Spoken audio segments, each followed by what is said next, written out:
ઉલ્લેખનીય છે કે લાંબા અંતરની ટ્રેનમાં એસી કોચ અથવા સ્લીપર કોચમાં પ્રવાસ કરતી મહિલાઓના પર્સ સહિતનો કિંમતી સામાન ચોરી થવાની અનેક ઘટનાઓ બની હતી, જેના પગલે રેલવે પોલીસની ક્રાઇમ બ્રાન્ચ દ્વારા તપાસ હાથ ધરવામાં આવી હતી, જેમાં ટેકનિકલ એનાલિસિસ દ્વારા નવી દિલ્હીમાં રહેતી એક ટોળકી ટ્રેનમાં ચોરી કરતી હોવાની વિગતો બહાર આવી હતી। રેલવે પોલીસ દ્વારા ટીમોને ઝડપી પાડવા માટેની કાર્યવાહી હાથ ધરવામાં આવી હતી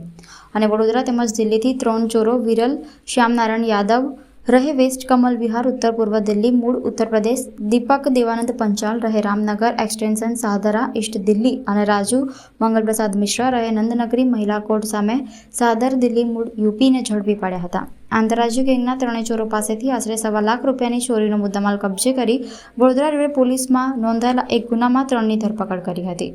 પોલીસ તપાસ દરમિયાન ઝડપાયેલી ટોળકીના સભ્યો ગુજરાત, હરિયાણા, રાજસ્થાન, દિલ્હી ઉપરાંત અન્ય રાજ્યોમાં પણ ટ્રેનમાં મુસાફરી કરતા પ્રવાસીઓની કિંમતી સામાનની ચોરી કરતા હોવાની વિગતો પણ પ્રકાશમાં આવી છે।